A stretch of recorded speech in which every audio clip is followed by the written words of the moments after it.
2021년 2월 2일 LA 온누리교회 가정에서 드리는 영상 새벽 예배입니다. 오늘 말씀은 마태복음 9장 14절에서 26절 새 포도주는 새 부대에입니다. 그때 요한의 제자들이 예수께 와서 물었습니다. 우리와 바리새파 사람들은 금식을 하는데 왜 당신의 제자들은 금식하지 않습니까?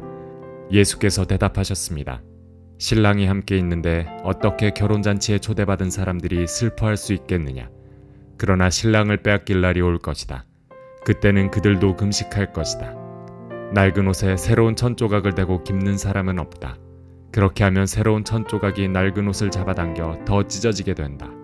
새 포도주를 낡은 가죽 부대에 담는 사람도 없다. 그렇게 하면 부대가 터져 포도주가 쏟아지고 부대도 못 쓰게 된다. 그러니 새 포도주는 새 부대에 담아야 둘 다 보존된다. 예수께서 이 말씀을 하고 계실 때 갑자기 회당장 한 사람이 와서 예수 앞에 무릎을 꿇고 말했습니다. 제 딸이 방금 죽었습니다. 그러나 오셔서 아이에게 손을 얹어주시면 다시 살아날 것입니다. 예수께서 일어나 그와 함께 가셨습니다. 제자들도 뒤따랐습니다. 바로 그때 12년 동안 혈루병을 앓고 있던 한 여인이 예수 뒤로 다가와 예수의 옷자락을 만졌습니다. 여인은 예수의 옷자락만 만져도 내가 나을 것이다 라고 생각한 것입니다. 예수께서 돌아서서 그 여인을 보시며 말씀하셨습니다. 딸아, 안심하여라. 내 믿음이 너를 구원했다. 그 순간 여인은 병이 나았습니다. 예수께서 그 회당장의 집으로 들어가셨습니다. 그곳에서 피리 부는 사람들과 곡하는 사람들을 보시고 예수께서 말씀하셨습니다. 물러가라. 이 소녀는 죽은 것이 아니라 자고 있는 것이다. 그러자 사람들이 비웃었습니다. 예수께서는 사람들을 집 밖으로 내보내시고 방으로 들어가 소녀의 손을 잡으셨습니다. 그러자 소녀가 일어났습니다. 그리고 이 소문은 그 지역 온 사방으로 널리 퍼졌습니다. 할렐루야. 오늘도 가정에서 영상 예배 드리시는 모든 분들 주님의 이름으로 축복합니다. 우리 이 시간 함께 마음을 담아 찬양하며 예배 자리로 나아가시겠습니다.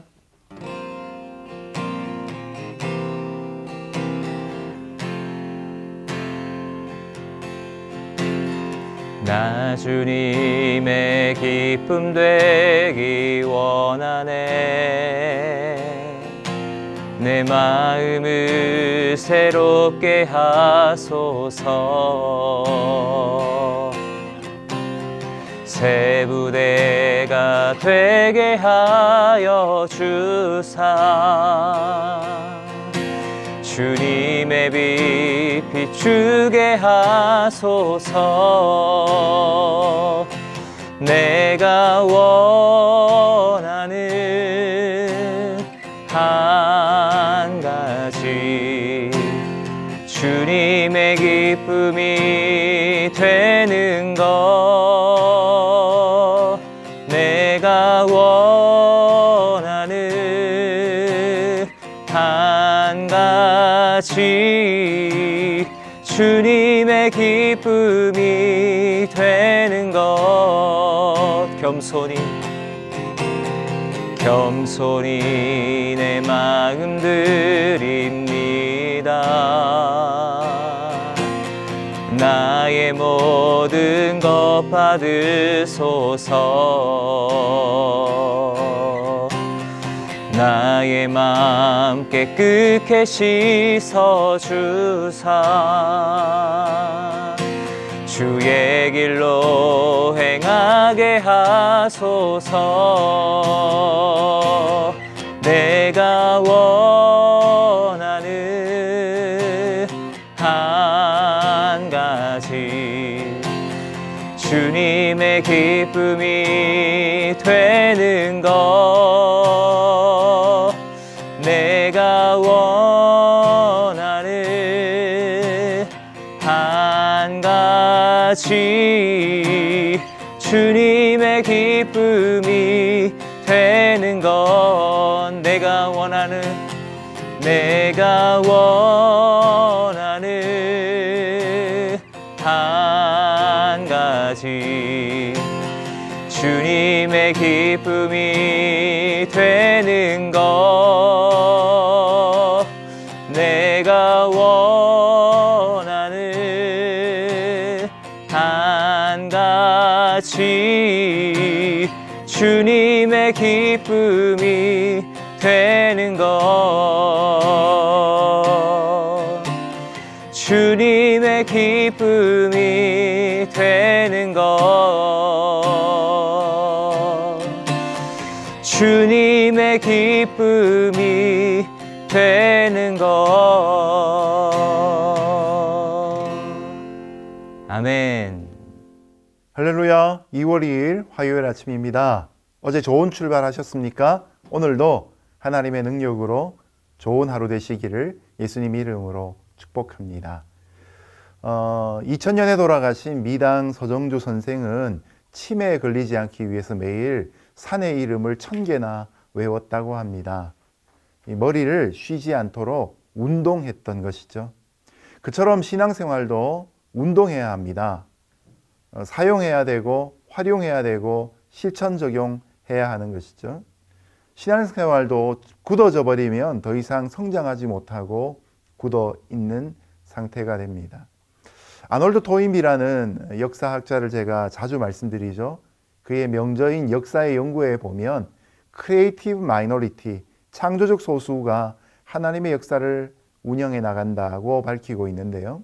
문제는 그 창조적 소수가 한 시대에 좋은 역할을 했다 할지라도 다음 단계에서도 그 역할을 잘 감당하려고 하면 앞 단계에 있었던 성공을 잊어버려야 한다는 것입니다. 만약에 자신이 성공했던 것을 기억한다면 그 다음 단계에서는 약점이 될 수 있다는 것이죠. 내 마음속에 자족은 좋은 것이지만 자만하는 마음을 갖게 되면 결국 자기 우상화가 일어나고 현재에 대해서는 게으르고 피동적인 자세를 갖게 되는 것입니다. 그러면서 이 아놀드 토인비가 드는 예가 바로 바리새인들입니다. 여러분, 바리새인들이 원래 출발부터 나빴던 사람들이 아닙니다. 헬라 문화가 거대해지면서 이 팔레스타인을 침략해 들어올 때 밀물처럼 들이닥치는 이교도 헬라 문화들을 향해서 하나님의 율법을 지키기 위해 신앙 개혁 운동으로 시작한 것이 바로 바리새파 운동이었습니다. 이들은 정말 영웅처럼 투쟁을 하면서 하나님의 말씀을 지켰습니다. 그것 때문에 백성들의 사랑과 존경을 받았던 것이죠. 그런데 문제는 다음 단계를 넘어갈 때 바로 이들이 그 성공을 잊지 못하고 그냥 머물러 버린 것입니다. 그래서 예수님 당시에는 어제의 성공으로 그들은 교만하고 자만하게 되었고 종교로 형식화되어 버리고 부패한 신앙 되어버리고 만 것이죠. 늘 우리의 신앙도 움직여야 합니다. 실천해야 합니다. 활동해야 합니다. 새로워져야 합니다. 오늘 말씀을 통해서 우리의 내면, 우리의 믿음이 날마다 새로워질 수 있기를 예수님 이름으로 축복합니다. 그때 요한의 제자들이 예수께 와서 물었습니다. 우리와 바리새파 사람들은 금식을 하는데 왜 당신의 제자들은 금식하지 않습니까? 예수님을 향해 공격했던 바리새인들이 물러가자 이번에는 세례 요한의 제자들이 예수님께 나와서 질문합니다. 왜 우리들은 금식을 자주 하는데 예수님의 제자들은 금식하지 않습니까? 라는 내용이었습니다.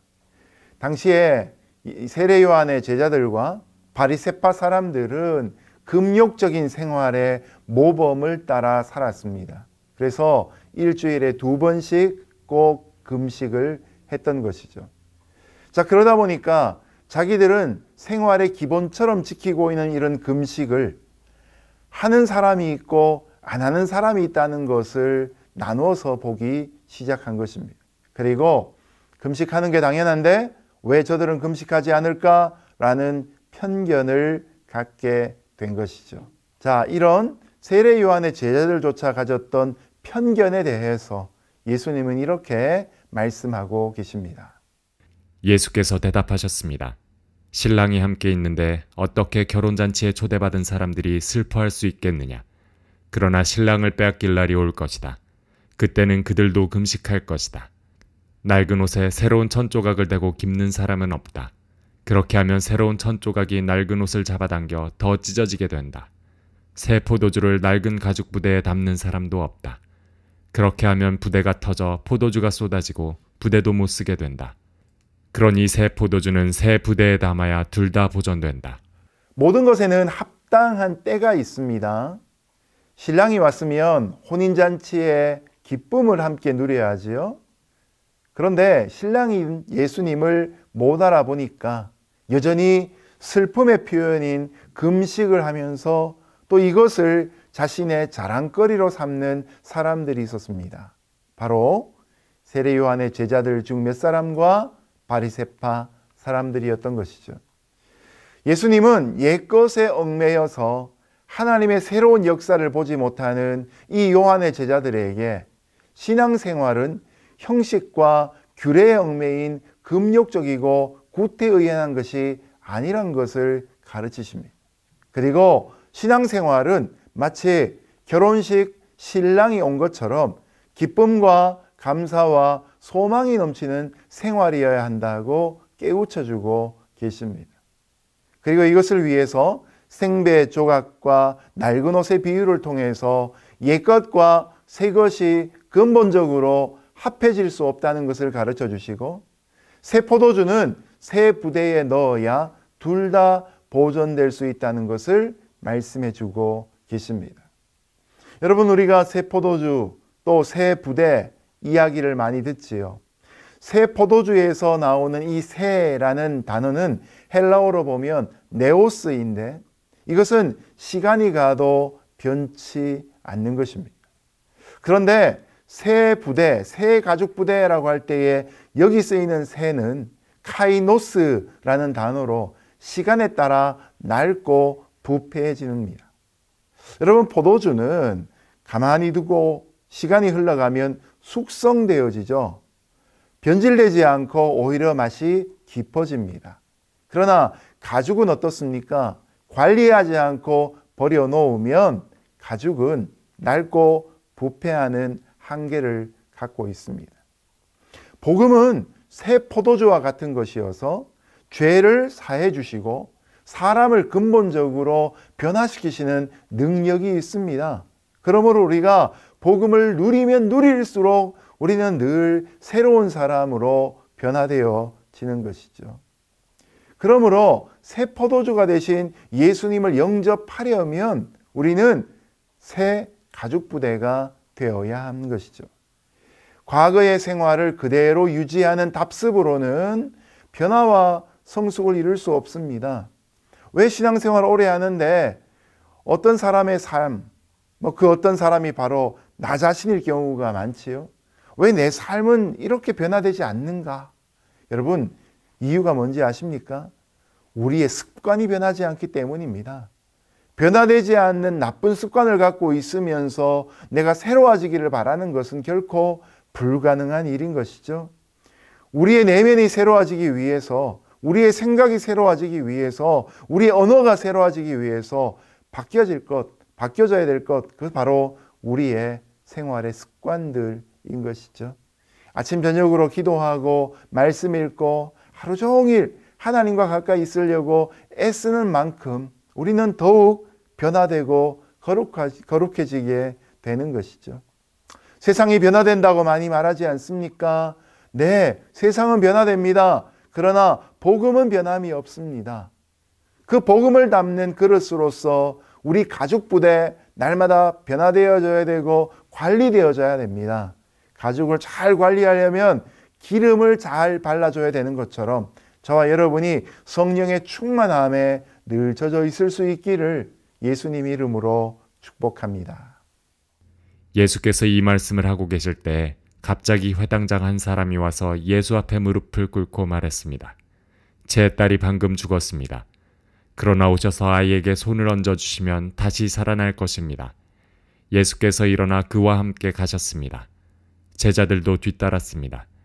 예수님이 새 역사에 대해서 말씀하실 때 야이로로 알려져 있는 회당장이 와서 간청합니다. 금지 옥엽처럼 길렀던 그의 딸이 그만 죽고 만 것이죠. 그런데 딸의 장례를 치러야 될 그 순간에 이 회당장은 슬픔과 절망을 극복하고 예수님께 나와 그 발 앞에 엎드려서 죽은 딸을 살려달라고 간구하고 있습니다. 모든 것이 끝났다고 생각하고 포기하지 않았던 것이죠. 끝날 때까지 끝난 것이 아니라고 그가 생각하고 예수님께 나아온 것입니다. 자, 이 회당장에게는 예수님이 죽은 자도 살리실 수 있다라는 능력에 대한 믿음이 있었고 부활에 대한 소망이 있었던 것입니다. 이처럼 믿음이란 것은 어떤 절망적인 상황 가운데서도 예수님만 바라보고 나아가는 것입니다. 자, 예수님이 이런 믿음의 강구를 들으시고 이 회당장의 집으로 가십니다. 우리도 같이 한번 따라가 볼까요? 예수께서 그 회당장의 집으로 들어가셨습니다. 그곳에서 피리 부는 사람들과 곡하는 사람들을 보시고 예수께서 말씀하셨습니다. 물러가라. 이 소녀는 죽은 것이 아니라 자고 있는 것이다. 그러자 사람들이 비웃었습니다.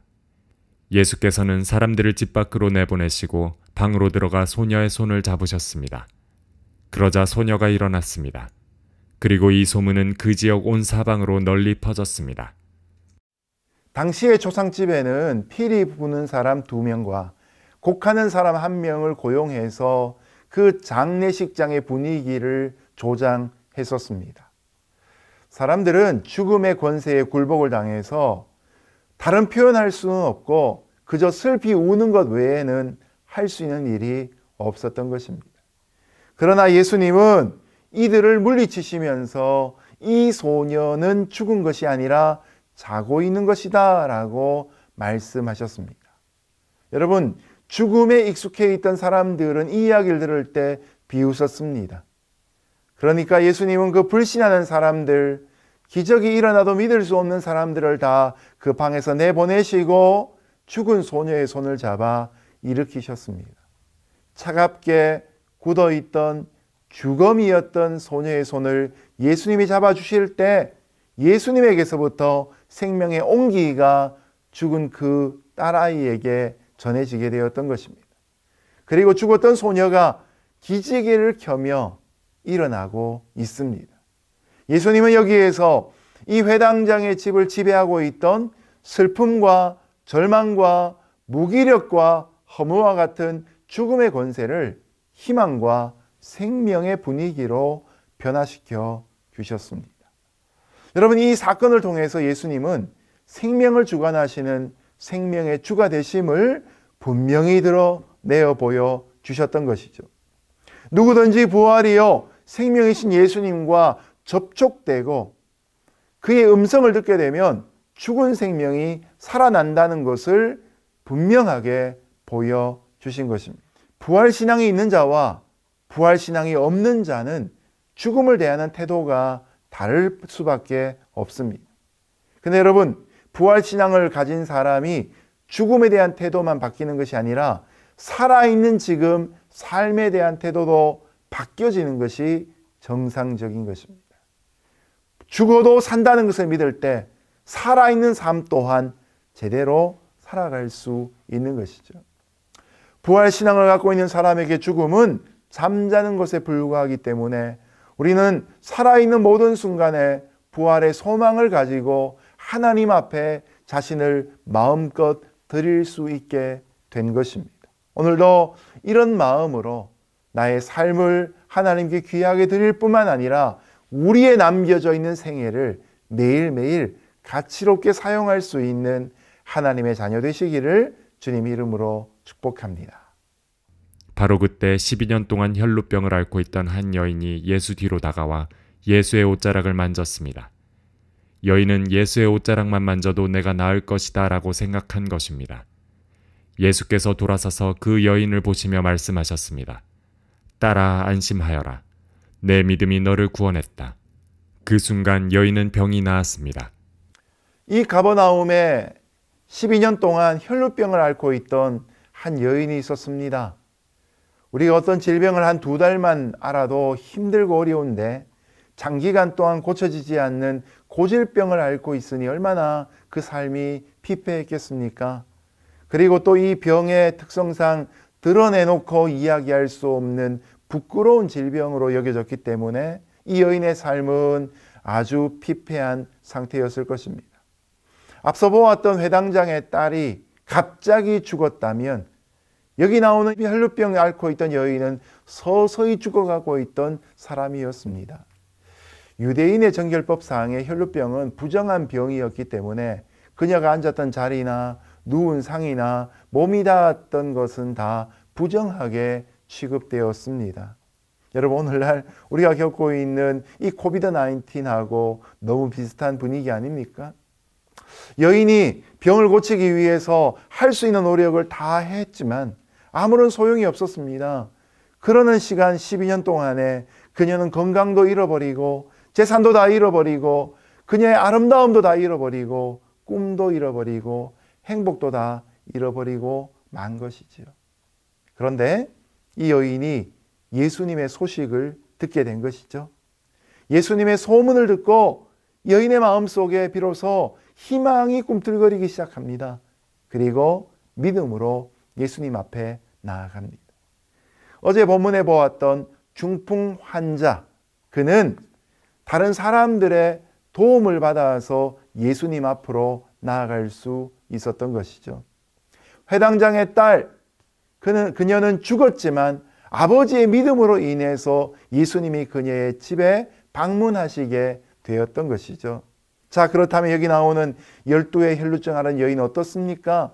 예수님에 관한 소문을 듣고 스스로 마음의 소망을 가지고 믿음을 가진 채 예수님께 나아왔던 인물입니다. 여러분, 그녀의 믿음은 이것입니다. 내가 예수님의 옷자락에 손만 대어도 나을 것이다. 비록 그 예수님을 에워싸고 있는 수많은 사람처럼 그녀에게는 내적으로 외적으로 예수님께 나아가기 위해 어려운 장애물들이 있었습니다. 그러나 그녀가 갖고 있는 그 단순한 믿음을 가지고 그 담백한 믿음을 가지고 내적 외적 장애물들을 극복하고 마침내 예수님의 옷자락을 만졌던 것이죠. 그 순간에 12년 동안 그녀를 괴롭히고 얽매여 왔던 그 혈루증이 근본에서부터 순간적으로 낫는 치유의 역사가 일어나게 되었던 것입니다. 부활이요 생명 대신 예수님과 접촉함으로 주님의 음성의 약속이 그녀의 삶에 이루어지게 된 것이죠. 여인에게는 회당장과 같이 많은 사람 앞에 나아가서 고백할 수 있는 믿음의 용기는 없었습니다.